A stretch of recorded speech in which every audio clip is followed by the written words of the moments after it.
and welcome to another episode of Speculative Speculations. I'm Varsha, I'm Jared.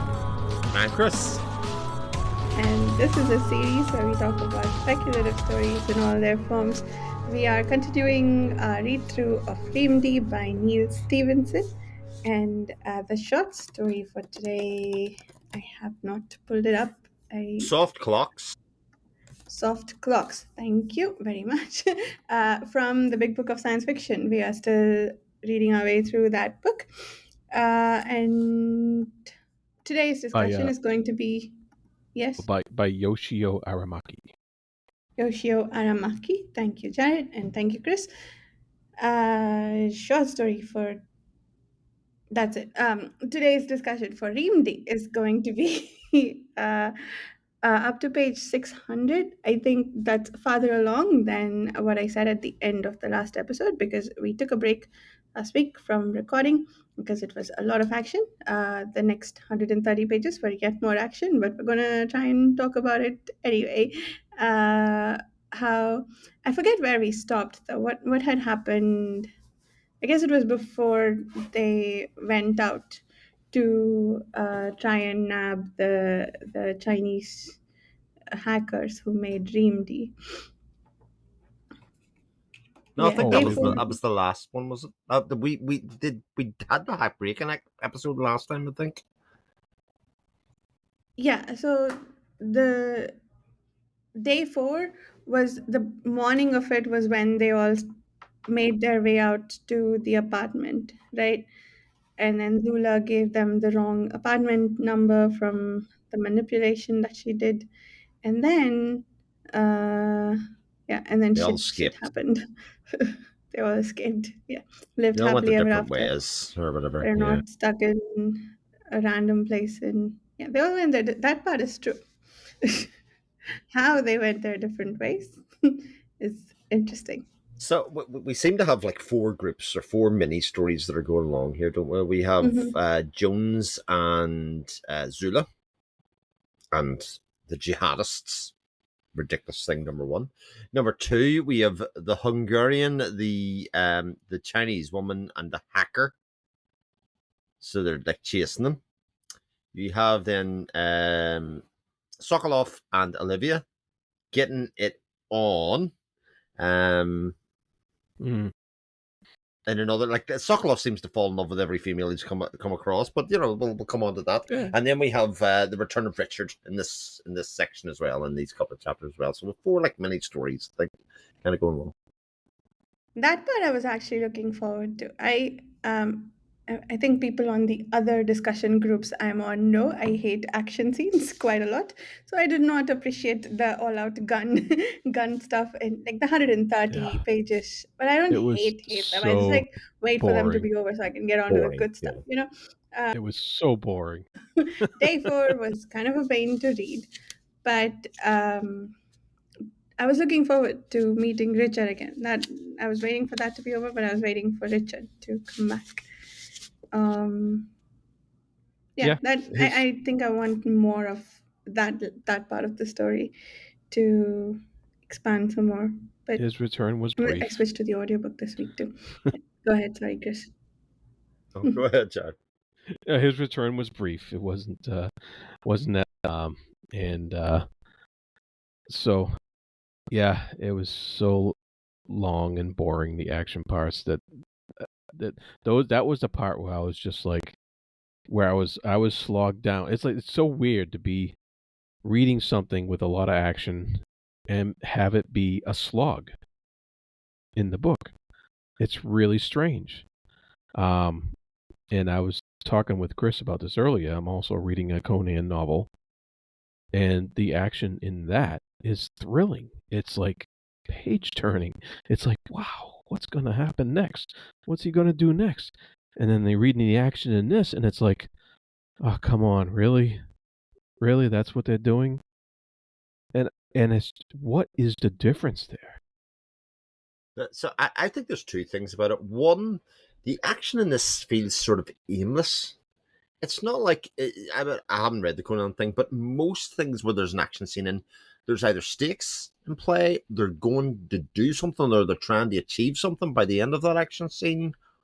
But in a lot of cases in this book, it's sort of action that happens in nowhere. Like, we have a rape scene that just sort of happens on a plane, which has a death, but we're still on the plane at the end. Do you know what I mean? It's not the Chungar stuff where he ends up shooting the guy. They're still on the boat. Like, it doesn't really mean anything. It's just sort of filler for kind of the book while they're in a plane, while they're on a boat, while they're doing something else. It's sort of like for to give us something to happen on it, but it doesn't really have any stakes because it's not like we're losing main characters. We're not. We just kind of get the old red shirt mentality here to tap back of people that come into the story, are named for a while, and then they're dead. They're sort of not that important, and so we don't get any stakes. There's no kind of resolution, or really, it doesn't really move the plot forward. Even to the point that Zula murders somebody and sort of questions herself why she isn't more affected by it. So it's like, well, what was the point of that? That was just weird.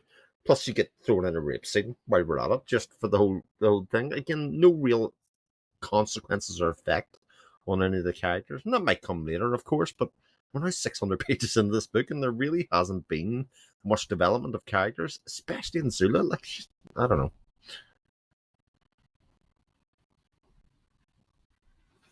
According to your summary notes from for the chapter-wise breakdown, apparently we have some character development to look forward to in the next set of chapters or days.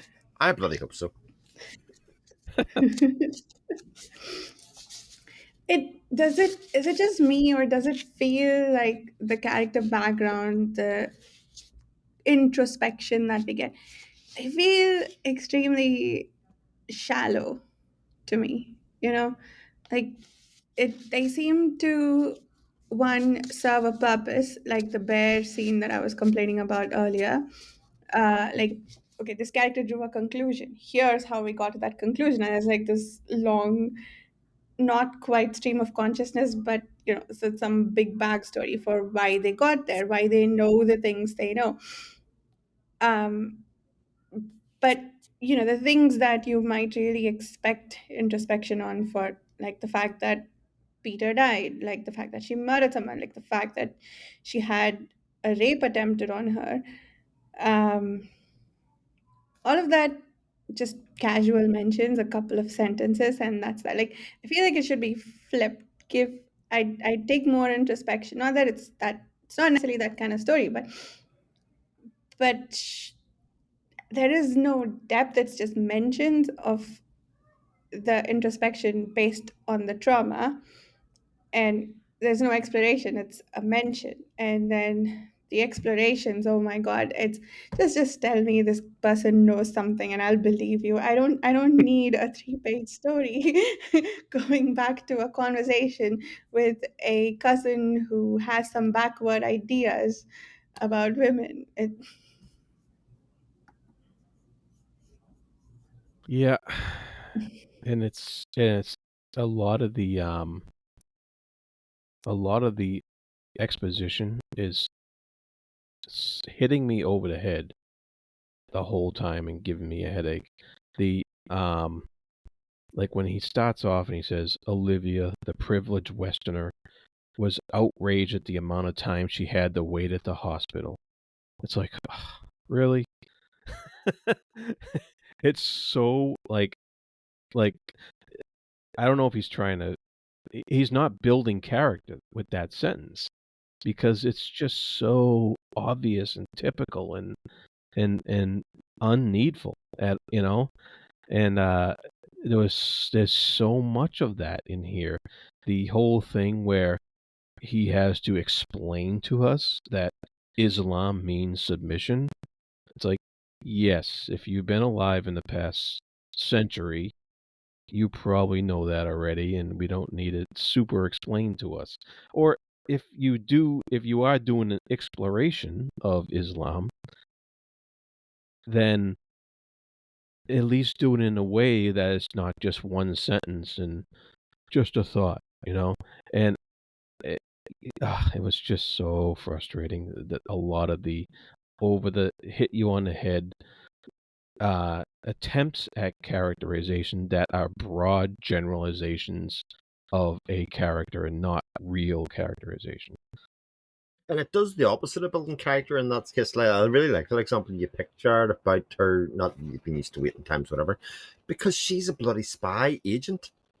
Like, she is literally a chameleon. If anything, her tolerance for those kind of things would be very high. So it actually strips her of all of that if you kind of trope it and stereotype it and do all of those things. So it literally makes her this literal blank page, just female character that happened to be in the story and doesn't give anything. Whereas in the opposite side of it, you could show kind of what made her a good spy or a good person to put in the field or as an agent and give her that extra depth so that we as the character see her as unpredictable, as seen as being very capable. So when she's in situations or otherwise, we think anything could happen here. Same with Sokolov. Like Sokolov, again, they've stripped him to just being meathead who's good with the gun. He's almost like crap James Bond in some ways because, falls for these women, multiple women within the same story, shoots people dead and is very capable and has a very high opinion of himself. But again, you could have made him really nuanced in some ways, being this kind of conflicted character between somebody who's like a military man all of his life, but has this softer kind of more thoughtful side, but while also trying to just put himself first and survive, because that's what that character would nominally be.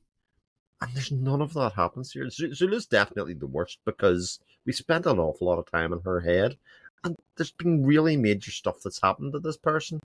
And again, every time something's happens to her personality is stripped away from her by each event that happens to her to the point that she's a borderline sociopath. Like I find it very hard to be inside her head. Even the idea that she's going to use her sexuality now to manipulate Jones' intention, this kind of thing. Like she might be the worst character in the entire book in terms of being like, we've got the jihadists, the kind of international terrorists, but she's the sociopath. Yeah. Well, and it's weird because she's the one we're supposed to be rooting for the most, right? She's the victim here. She's she's the prisoner, and you're supposed to be like, oh no, what's going to happen? How is she going to get out of this? How is this going to play out? And I just don't have any fear that she's not going to make it out of this because of the ridiculous situations that she was put in. That there's like a kind of flippancy about it, about the writing, and a kind of unseriousness about the things that she's going through. We've read too many good writers who explore things as events are happening that I think we, of course, we're highly critical about what we're reading, and there is her character is not taken as seriously. It's not taken seriously, and it's aggravating because there could be things to explore here. A woman getting kidnapped by a jihadist organization is something that could be deep and thoroughly explored, and it's not. It's flippant. It's not serious, and it's just it's aggravating. I think you've hit the nail on the head, Jared, with that word flippant. That feels exactly right. And that's my issue with all of this. That one, why are they keeping her alive? I don't feel like there is enough of a justification there. Two, her her reasoning. I feel like that could have worked if we had got that reasoning from a different character about why they are keeping her alive or why she had that bond. Like it was so obvious to me that Sokolov and I had this weird partnership thing going, and so she knew that he'd take care of it when she gave him the wrong apartment number. Okay, sir. And now she's going to use that same whatever it was with Jones apparently. I mean, they are okay. First of all, to treat them both like they are in the same class, in the same family of person, that is strange to me. I mean, there could be something there about like the human aspect of it all, but there isn't, right? They're just labels. Jones is a jihadist, Sokolov is a security consultant, and apparently their entire character is built around this stuff. But also, they have these human moments which don't, for me, really properly mesh with any of it. And the the thing is, like, with none of the characters seem serious about what they're doing either. Like with Marlin and Chongar, okay, they were sharing a joke, but also I feel like that's really how they were thinking about this. Oh, this is a video game, and like this is the worst video game ever. Life and death situation. It doesn't feel like any of the characters have really registered that. And okay, and then Olivia, she's a spy, right? Why is she getting attached to the first man she slept with in several months, like to the point where she'll go with him on a boat? I are they? It's. I mean, I know movies and stories go overboard in the other direction, where apparently you have to be like this cold person to be a spy, but I feel like there's a middle ground between the two. And then so if they had left it at that, it would have been okay. She had a weak moment, whatever. But then Sokolov has to go and have an inner monologue about how Olivia is trying to make this more meaningful than it is, and she'll spend all this time in the office trying to make meaning out of it when there isn't any. I Yeah, there was just too much in this section that Yeah. made me roll Why? my eyes. Why would like stoic killer like Sokolov spend 2 pages conjecturing about what is in Olivia's head at the office? Yeah. and But and so he fakes his death so that she can have a good life afterwards, not what the oh fuck, like, honestly. But I actually like the point you make. It is the kind of thing that happens in movies, but they get round to movies by you watch the movie and going, but actually, these two people are incredibly hot. So we can look at that visually and go, but actually, things make sense because they're both incredibly attractive, and therefore, I sort of get that resolution. And this is like this book is just ridiculous setup after ludicrous decision that sort of are needed to develop a plot. Like, I still don't understand why Zulu gave him the wrong apartment number. What that achieved. Like, I still don't get it. yeah. And look at the ludicrousness that they stepped into a terrorist cell in the flat above. Like, it's just what the actual is that all about? Chris, weren't you listening to her? She did I it heard, because Peter wouldn't have. That's why she did it. and the fact that they were both in the bloody flat in the first place in America, when your man Wallace arrived and then the Oh, helicopter arrived to follow them there seconds later. Again, that's just it's the most ludicrous thing I have ever read slash seen, and I have seen some ludicrous shit. I played the Yakuza games, the Sega Yakuza games. They are the most ridiculous, contrived nonsense you've ever seen, but it knowingly is that, and I don't think this knows that it is that.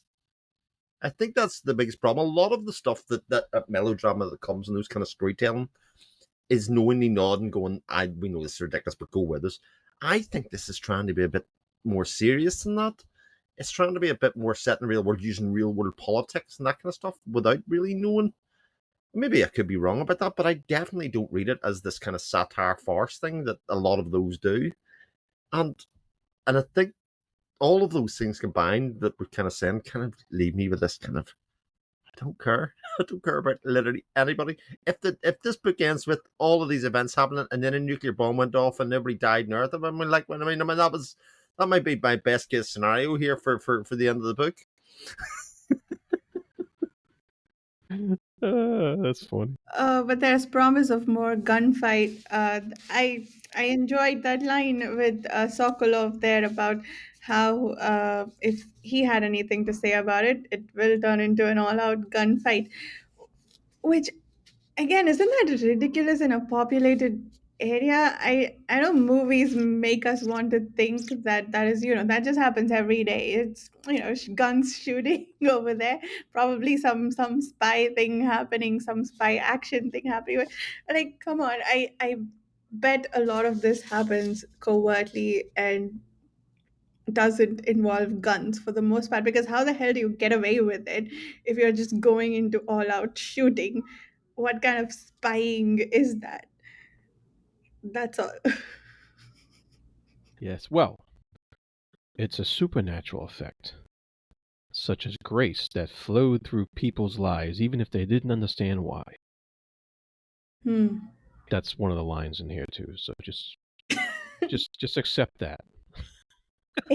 I shall. Oh Whatever man. you say, sir. Yeah, Whatever whatever I you say. say. And if you believe that, I got a bridge to sell you. What? Where is it? Is it cheap? I got 5 bridges already. uh, yeah. So I wanted to point out a structural problem. Of course, you guys already brought up the bear, um, and I think I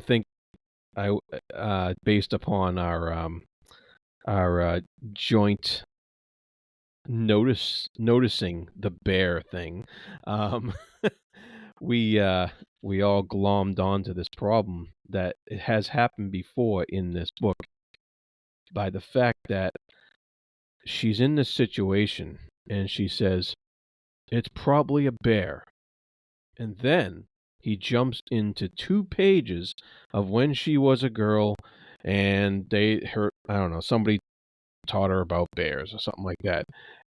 And that bugs the hell out of me because there's no mention of her youth or her bears or anything throughout this whole book.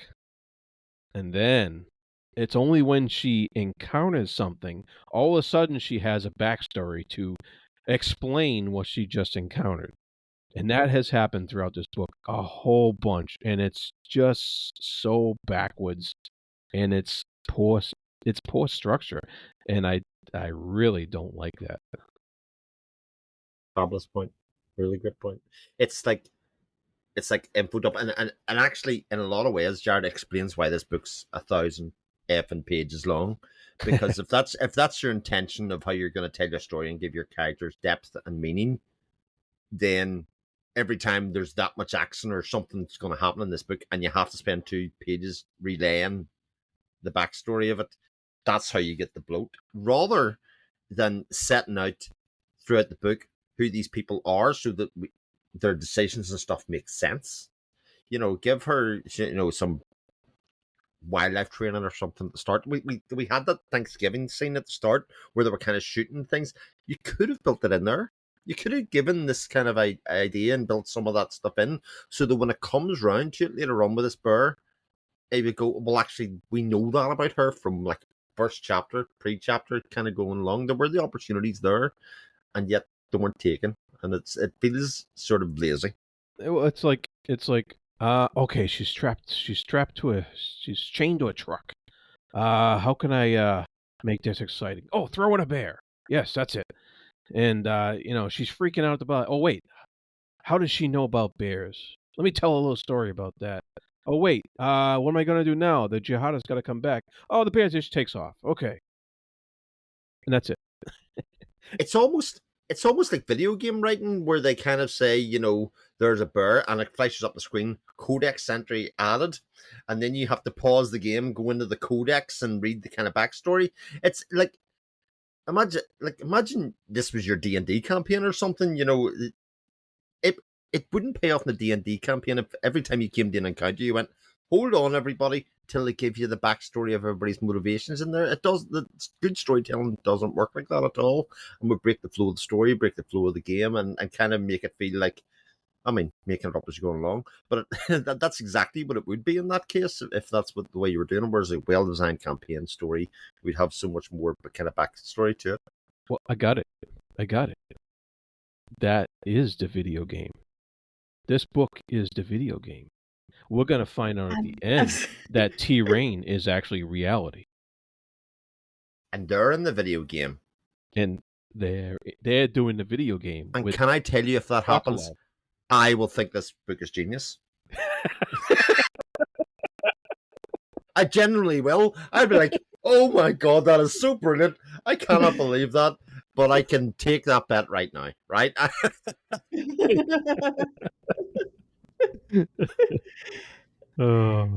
was gonna make the same joke, but you made it a lot cooler. What I was going to say is that what this book is then is, you know, those videos on YouTube that aren't the game but of videos of somebody playing a game. So this is that. This is our view of somebody playing. It's just game. Double D playing this game. That's all it is. Yeah. D squared. Exactly. That's why it's so labored, because he needed so much explanation on how to pick up that piece of gold, right? Actually, this all makes perfect sense now. Because why is Zula from Eritrea? Because at the start of the game, before you get into it, you did your character design. She happened to be black. You picked the backstory there, and then you just drop the person into the game. They don't have to be related or know each other. They can just have these. Oh, bigger the ear. Yeah. and they That's it. We have our answer. Instead of meeting in a tavern like a typical game, they met at an internet cafe. And made ironic self-references to taverns with that one in Richard's Schloss that was designed after a T-Rain tavern, apparently. Okay, sir. Yes. Wow. Okay, so how? Wow. The summary of the book, the blurb on the book, at least the one that you put on the page showing thing, Chris. Oh yes, that one. Yeah. It talks about Richard as if he's the one we're going to be following through the whole book. Yes. And we've barely seen him after the first couple of days. That I think I don't mind following Richard. He's just snarky and enough, but like cares just enough. He's, I think, maybe the most developed character for me in all of this. Sorry, go ahead. Yeah, he's the one with the most mystery, is all I was going to say. He's the one we spent the least time with, and he's the one that seems to have a past. They've hinted to a past about him. He is a gamer of some sort, but yeah, I'm just going to kind of agree with you there, Varsha, and so much say that I think that's the reason.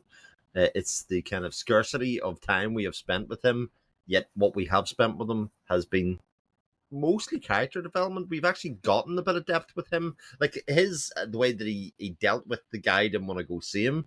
You know, the going at the sign hold that told us so much about him. Like he is a proper character kind of development in there, and I hope to God we get that coming forward so we understand him. He has a cutting edge and a dark side to him, and a no nonsense side that kind of comes with him, and also a knowledge about what he's going into, and that's been displayed. But yeah.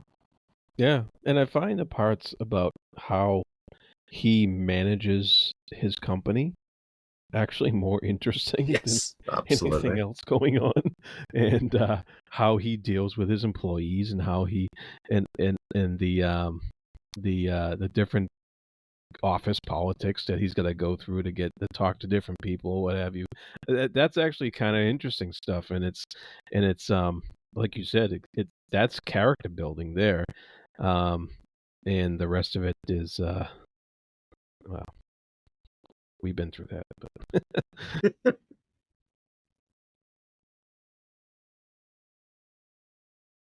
yeah.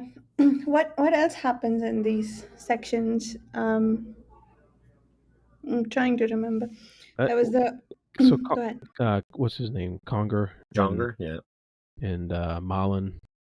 They just ended up trying to get to Taiwan, right? After failing basically to rescue Zula, his true love. Holy shit. And I know Zula also concluded, like he's apparently in love with her, but Zula also concluded that he's in love with her. Yeah. In love with her. Yeah. just magically, she figures that out. She is a femme fatale here, just about for everybody in the story. Like, there's no doubt about it. Like, Mm-hmm. And a Yeah. DVD that she saved herself with was Love Actually. Oh, what about that backstory about how often they watched Love Actually, and it was a source of comfort for her when she was in college. Yeah, it just feels like there's all this attempt to give us a backstory. Yeah, that's the thing. It's the kind of thing that I guess the only other genre of books that I can think of that do this, which annoys me a little bit, is romance books. They or movies for that matter. Each main character has one thing, and their entire character is about that one thing. Oh, she likes to read. Now, like everything about her personality is, or she has one favorite movie, and apparently she'll have a best friend with whom she'll go hmm, quoting yeah, off from I that like that. movie or Yeah, whatever, right? This feels like several small versions of that. Like it tells you what that about that one thing they like, but doesn't tell you what how they are as people. The thing that they do in the movies. This feels like many versions of that. Like all the backstories we got, they don't amount to much, which I think is what you were saying earlier, Chris, too. But yeah. The tidbits. I think I have definitely switched to the audiobook for this one. But is it me, or do you feel like there's something that I notice more and therefore roll my eyes at more in the audiobook? Like the whole sequence with Sokolov thinking about Olivia. I feel like if I just skim read that, would have been okay. But having to listen to it in the audiobook, like, yeah, I guess I have more time to think about it because I'm listening to it more slowly yeah. and I think it's one of those things. I talked about this in one of our other discussions. Listening to an audiobook and that kind of introspection, because you're not actively reading it, you're kind of experiencing it. It does give you more space to think about what's been said to you rather than concentrating and reading it. So it kind of does highlight certain aspects that maybe I wouldn't if I was reading it, because I would have kind of went, oh, who cares about this? I think I pretty much would have done the same as you, Varsha, insofar as, okay, wrap this up. Not interesting, not interesting, not interesting. Get to the next kind of bit, but that comes on. Whereas in audiobook, you're sort of forced to live there and experience it, and things like uh, overt descriptions, especially of sexual assault. Like I find like fantasy books are terrible for this. When they go for the sexual assault, I tend to start skim reading that because again, that one, uncomfortable to read, and two, not necessarily, it's taking me away from the enjoyment probably of the rest of the story. Whereas in an audiobook, you're forced. You can't escape from it. You can't get away from it. And in some cases, like in movies, they use that time that you have to spend with the characters. They're very much a known part of the medium. Is that filmmakers will use that time and have certain short sections or extended sections to make you feel and experience something. Whereas in a book, because you can experience it multiple ways, either read it, listen to it, or otherwise, authors don't really have that control anymore in much the same way. So it's kind of a very different thing. So it's an interesting point to make for sure, for sure.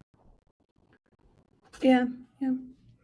And speaking of that rape scene, I that one just really bothered me because I felt like the tone of it was very similar to some of the gun battles, Hmm. uh, which and I mean it makes sense, right? It makes sense that there would be a rape attempt on her when they're like a bunch of men who supposedly don't think very much of women and their place in the world. Like that's fine. I don't think it's unrealistic. I'm not going to say it's unnecessary. It makes sense. But I don't think we needed the description the way it went. I don't like the language that was used. I don't like the tone of the description. I just did not appreciate that scene at all. And the outcome of it, like, yeah, okay, she's having dreams about it and she's nervous about having killed Khalid, whatever.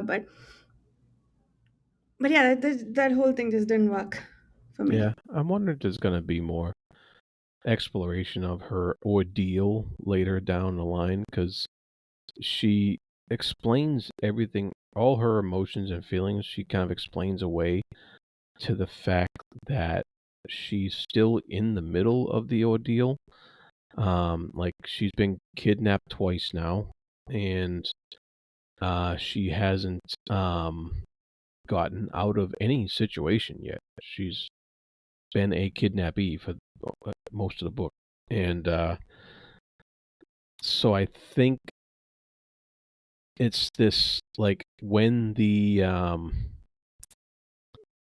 she's I'm wondering if when she is away from um you know all the people who are trying to kidnap her and force her to do various things, when she's back home, back with Richard, wherever she ends up, um if that's when there'll be some emotional consequence to this and some reflective consequence, because I think the the the book, the narrator or the author is trying to explain it off as that she doesn't have time to actually process any of this stuff.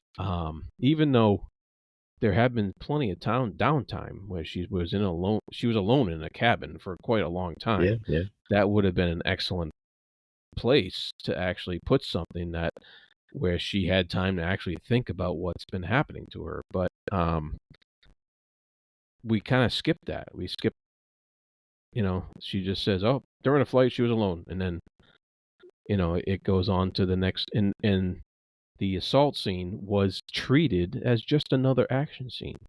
It wasn't treated with the depth that something like that would deserve towards a character. Measure what I'm going to say here a little bit. It's the kind of thing that would never happen to a male character in a book, and it's honest to God. See if this book descends into this sexual assault scene is what gives her inner strength. I swear to God, I'd shut this book. That happens so often in books, especially in fantasy books, that they use sexual assault as a way to give characters renewed superpower or otherwise, which is like you just said, Jared.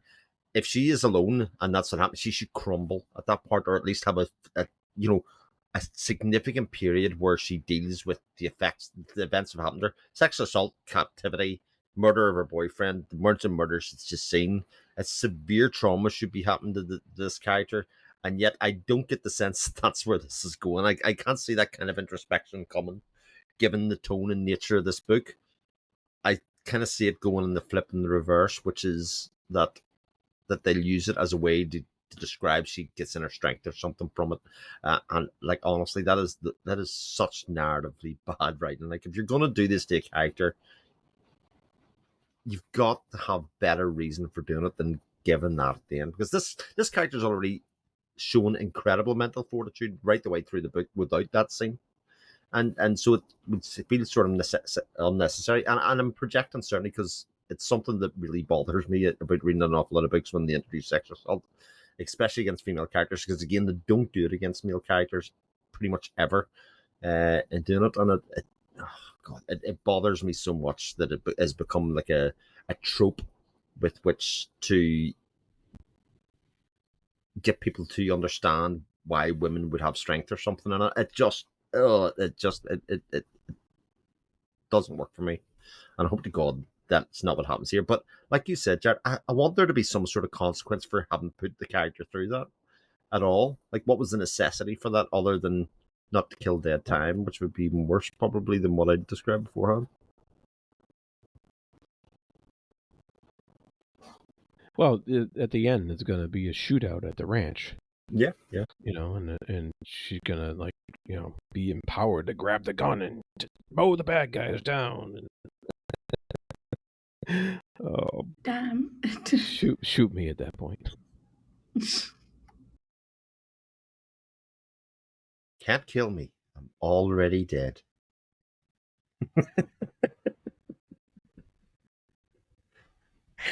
Was that a deep statement of what the book is doing to you, or are you quoting from the book?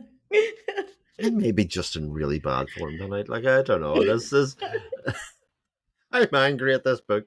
I don't know what it's done to me, because it's not that serious a book, to be perfectly honest. It is not. It shouldn't be engendering this kind of response out of me, but for some reason I'm like, Hmm. I think it goes back to the length. If a 300 hmm, page long book did all the things that it did, we just read it, have a laugh, and move on. popcorn But read. the fact that we have to read 400 more pages, Yeah, 500, I think, right? It's 1100 pages, if I remember correctly. around that, yes, for sure. Yeah. I think, this, if this were a series or a trilogy or whatever, I think we'd probably stop at the first book, maybe Hmm. give it 2 books at most. Yeah, 1044. Mm-hmm. There we go. Okay, I'll say this out loud.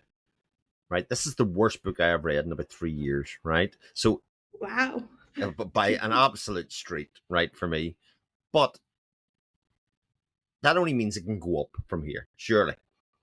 From now to the Mm. end of the book, All right. if I come off that, like, it's got every chance to redeem itself in a lot of ways. It's not even that it's not a type of book that I wouldn't normally read, because I do generally like, a Mm. beach read, I, crime or otherwise. But I think in some way you can make the word redeem out of the title.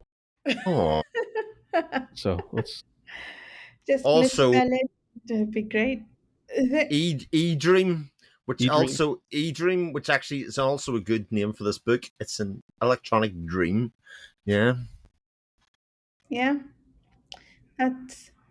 Have either of you read a lot of spy thrillers? I'm curious about how this ranks on the general scale of spy thrillers. If I had to guess, Of what? I'd say this would be at like the bottom of the scale. Not like way bottom, but in the sense of it's just picking up all the tropes and not executing them very well, not or trying to do its own thing and maybe failing a little bit. Spy thrillers. So things like John le Carre, or who else would fall into this?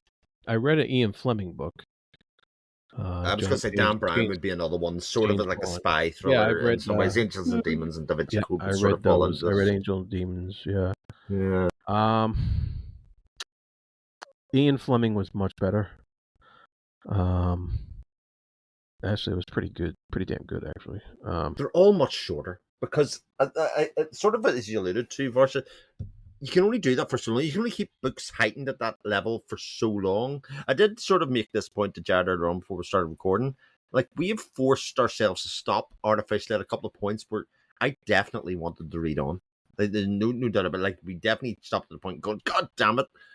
Like, I want to know Mm. what happens next. And maybe taking away that propulsion of the read does it a disservice for sure in that way. But Dan Brown's books are a length for a reason.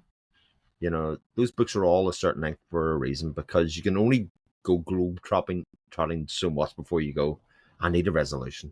I need something to Mm. happen here. My characters have been in peril for 250 pages here. I can't have them in peril for 800 pages, or something like that with different people. It sort of wears out its welcome. In the same way movies and TV shows do exactly the same. They can't keep that heightened level going. You need the light with the shade to make it satisfying. And maybe because we're reading this over 6 to 7 weeks, maybe this is absolutely the worst way to read this book. That's a good point. It's all your fault, Yeah. Varsha. I think I was also the one who put it on the board, so it's No, been my fault from the beginning. I don't think. I know it was your fault. It's all an education, though. Genuinely, like, even the experience Yeah. of reading this has actually been educational in Yes. teaching me about what I do and do not like about narrative and narrative decisions and storytelling and structures you were pointing out earlier on, Jared.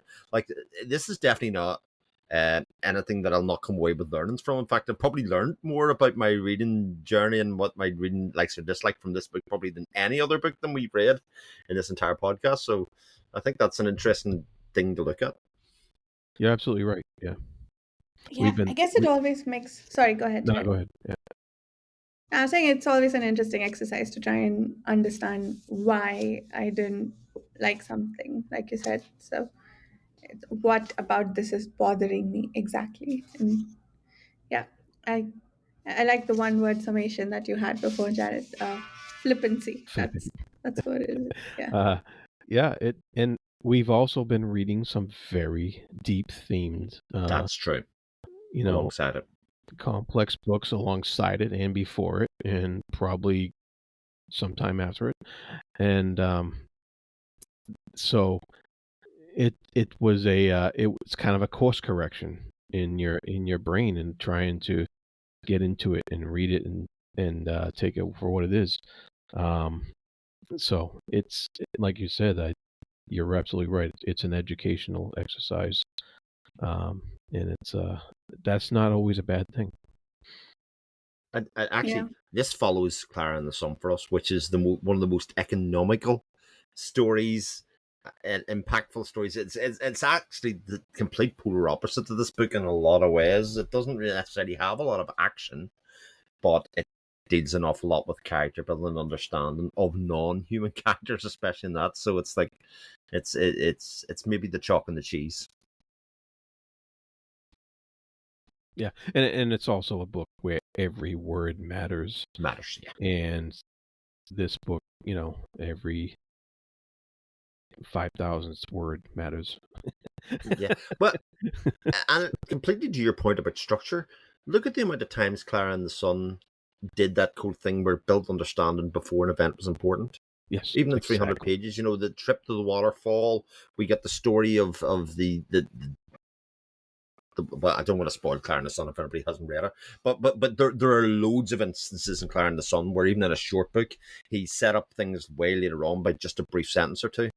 For get us to respect the reader, kind of put that in there, get them plant the idea that that could have been that, so that when you bring it back around later on, everything makes sense about character choice and about agency and all of that kind of stuff. Yeah. Yeah. I think.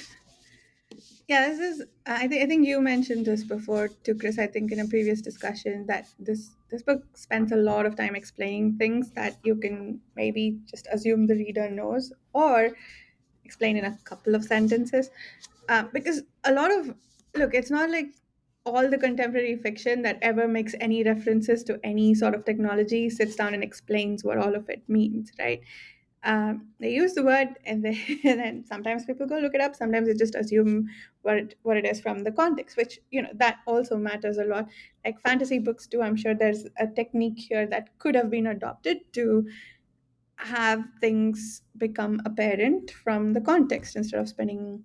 Yeah, I guess this is one of those books that is the fantasy equivalent of the authors who do world building by making mentioning a word and then telling you two paragraphs about what the word means and then moving on from there. I thought it was funny though that in the scene between Richard and C plus, was that his nickname? Um, they went into great lengths to explain something which I think is fairly obvious that people would just know, and then they didn't explain what a cron job is. Just okay. But yeah, I thought that was funny. The things that he stopped to explain, and the one that because cron job is not something that is just ingrained in the non-tech psyche, right? It's something that you probably want to tell your audience what it is. But anyway, I just thought that was funny. But for next, sorry, go ahead. I was going to say one other point to make about this, because again, I think this book evokes a kind of visual storytelling and medium that you would see in film. Do you think this book suffers from not being a movie insofar as it deals in a time and a technology that is outdated but is still present?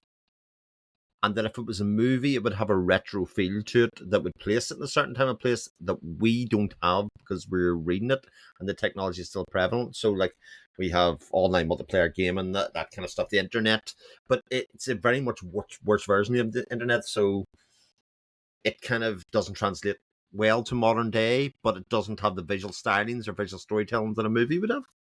Nope, not at all. That My head still lives in that time, so this book does not work then. It doesn't work now. that That's an interesting question, though. I do wonder if the author was expecting the technology to become outdated and so was explaining to a future audience, or if the technology was sort of nascent-ish enough. Like I think iPhones were just starting to become a thing around that time, if I remember correctly, that most of his audience might not know what he's talking about. So yeah, is was he explaining to his current contemporary audience or to future audience? Seems my guess would be contemporary, but I think you make a good point about maybe he's also sort of buffering for the future. In about 100 years, then this Yeah. book's Because explanation I can goes out. imagine like reading a novelization and you not get the reference at all. Of course, I'm very much looking at Jared.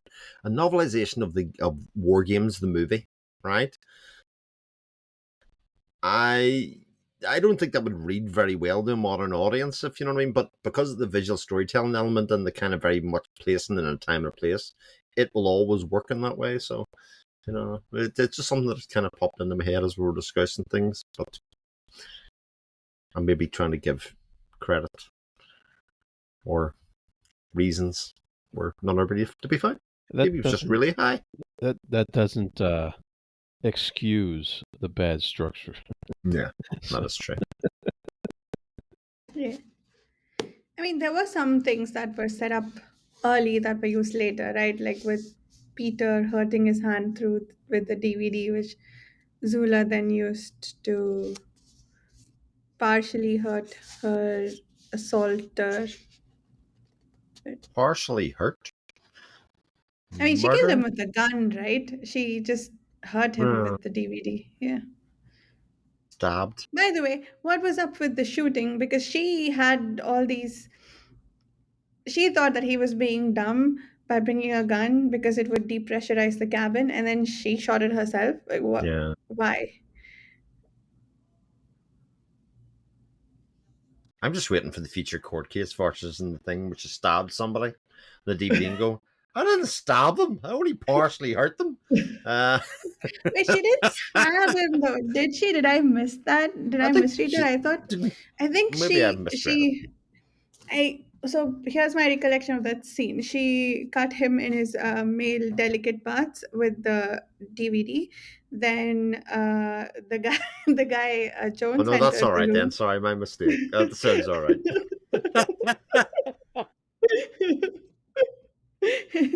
And then Jones came in. She found the gun somehow and then shot the guy. That's my recollection of the scene. I could have missed the part where she used the DVD to do more damage than what I described. Like I said, I don't pay a lot of attention to action scenes. To be honest, I did kind of try and glaze over an awful lot of details in there Yeah. because I just don't like listening Yeah. and reading sexual assault. Like that's no Yeah, fun. and see, that's the problem. I just described it as an action scene. Yeah. That because that's what it feels like. It's So did he. Yeah. So. Yeah. Completely fair. All right. Short story. Just story. My apologies again. I haven't read today's story because I just barely managed. So you know what happened? I, for some reason, miscalculated how much time I had left in the audiobook. I thought day 7 was only 20 minutes long. I completely missed that we were going to the end of day 8, which was an hour long. So I used my short story reading time to finish catching up on this. I'm just glad the old Varsha's back. Remember, there was a couple of weeks there, Varsha was weeks ahead of time, and she was right on top of things, and the new Varsha was born. Ding dong. Ding dong, the witch is dead. Old Varsha's back. All right. This Varsha might be back for a while. I'm having a You're difficult jaded. time at work, but It's fine. okay. You don't ever need to explain yourself. No excuses. You should just do what the old Varsha did in this case and pretend you'd read the story and just let everybody else speak about it and then tell us after the recording. That's what you should do. Just give me some hints about how the story went, and then I'll just play along. Was it a good story?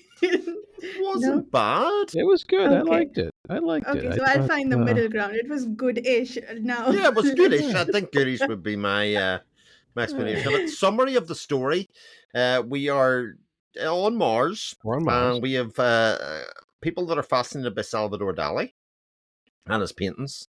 And the story recreates a lot of Dali's most famous paintings by virtue of having a doctor try and pick a mate, a husband, for a young lady who everybody seems to be attracted to, and that the doctor himself is attracted to, but doesn't feel it appropriate to include himself. So he goes through stages to pick a suitable partner for this person. But she's a technophobe. Well, there's lots to it. We'll get into it, I suppose, but that's pretty much it. There was well, that's a good point, Chris. There's actually a lot to this story for a short story, and I love how that right off the bat he explains that the theme is blackout and daylight. It's the theme of a party going on, but it kind of fits with the whole story, and I like how he goes into this. I like her condition, this acute technophobia that she has. She's like deathly afraid of technology, and I thought that was hilarious because of course one of her suitors is a a businessman who deals with technology and stuff like that. Yeah. So and I like that contrast, but in all other cases he's kind of a good fit for her, but there's that but she's a technophobe, and of course she also has some false parts inside of her because of an accident when she was younger, and they had to replace organs. But that she doesn't know about. So she's a technophobe, but whose very existence is being kept alive by the fact she has mechanical organs. Yeah, right. Yeah, and so I love that contrast, and I love how it all fits with the story, and I love this. There was a great line in here. It says, we carry our objectivity inside us and wear our madness for all the world to see. And I thought that was just a beautiful line. I love that. So the soft clocks refers to persistence of memory, the Salvador Dali very famous painting of the melting clocks. And Isherwood, who is one of the suitors, who is the most suitable suitor, who deals in technology, has made facsimiles of these soft clocks as food items. For people to eat and people ingest them. And functioning clocks. Functioning clocks, that's exactly right. Yes, so as they're eating them, they're still working. Yeah, indeed. So as they start eating it, the clock's still running, and you can see the second hand going round and all of that kind of stuff. And I have to say, up to the part that people started ingesting and eating the clocks, this was a cool story. And then it went a bit wacko in terms of pseudoscience and explaining what went on, because our main character, Vivi or Viv or whatever you call her, she's technophobe, but she's also anorexic. And they kind of try and explain that her anorexia is linked to her fear of technology, and that by eating the clocks, it will create balance to the world in some ways. And it goes a bit wacky and weird towards the end, in my opinion. But it's fun the whole way through, yeah. Yeah, it was fun, though. Because it didn't last long. Because, it was a short story. And it got, like you said, it got wacky and weird and fun. And it had a happy ending. And it had a lot of nice... Hold on, though. It has a happy ending. Let's examine what makes it a happy ending, right? So the happy ending is Isherwood, the suitable character, hooks up with a hooker, call girl, who our main doctor character met in a bar. In fact, I think she's a really interesting character because she's a thief. She's a kleptomaniac. She's a hooker who can't stop stealing useless shit. She's really interesting. And she ends up going off with a suitable suitor, and the doctor ends up marrying Baby. Yeah. But it's sort of it's weird how it gets there. You know what it made me think about? And this is unrelated to our sci-fi podcast, but this was a kind of perforated sheet. Yes. This story. I get that, yeah. If anybody's familiar with Salman Rushdie, Midnight's Children, you'll understand that reference. But this story was kind of a perforated sheet where absolutely the doctor great analogy, yeah, couldn't had to keep himself out of the proceedings to of a woman he actually fell for, but he had to be a doctor and had to go through the whole rigmarole of playing out the part, and eventually he gets with her, and it was I found it fascinating in that sense, and I love how Dali of Maz, because the guy named himself after Salvador Dali. Capital letters.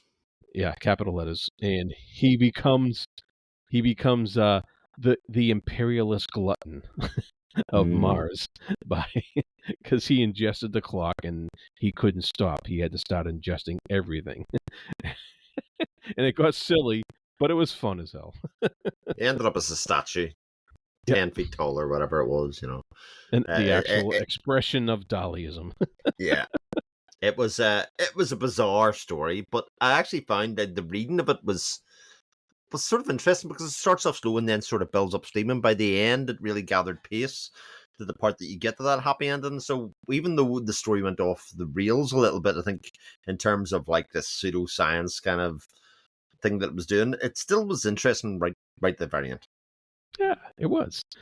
Yeah, and I think that's a brilliant. There's a brilliant idea in here for a bar that we should start, Chris, called The Narcissist. Brilliant idea for a bar. People can't see this thing, but I'll be the pimp in the bar, right? I'll be the Martian bar pimp, and you can be the technophobe. And everybody has the roles in it, and yeah, exactly. I don't know exactly what I'll be pimping. It might just be whiskey, but I'm dipping in and out of this conversation because I haven't read the short story and I'm responding to some of my teammates. But I just came back to Chris saying he'll be the pimp in the bar. I mean, far from me to be a stereotype, but I mean, life goals and all that. Yeah. Well, the Narcissist bar will have a bunch of self-portraits on easels, like Dali's paintings. Yes, indeed. We'll have a bunch of mirrors that people can look at themselves in, and it'll be great. This sounds like a winner, Jared. Maybe we should never publish this episode. One, so people can't hear how annoyed I've been at Reamde, and also so that people don't steal our fantastic bar idea, or your fantastic bar idea, should I say. Yes. Well, it's out there for whoever wants it. Just send me checks in the mail. It's okay. Yeah, just invite us to opening night. That would be nice. Yeah, that'd be nice. Yeah. And if it was in the Bahamas as well and sent us all invites and paid for our flights and stuff, that would be even better. Like, I'm just throwing ideas out there. Any other requests? We're not expecting much of our audience. I just want to be greedy. Little things. The soft clocks. Oh my God! I will have. They're getting longer by 3 pages each week. I'd better catch up. It's a fun story. It's a really fun story. You're gonna like it. I gotta read this one and the Hall of Machines, and then for next week we have 3 from Moderan by David R. Bunchy. Yeah. Wait, what? Bunch.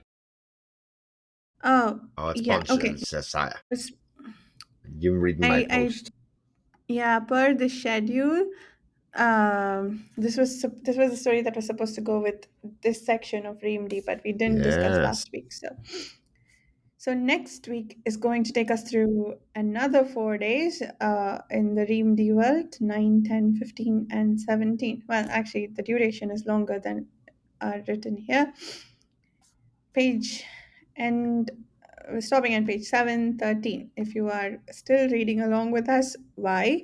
And if you are...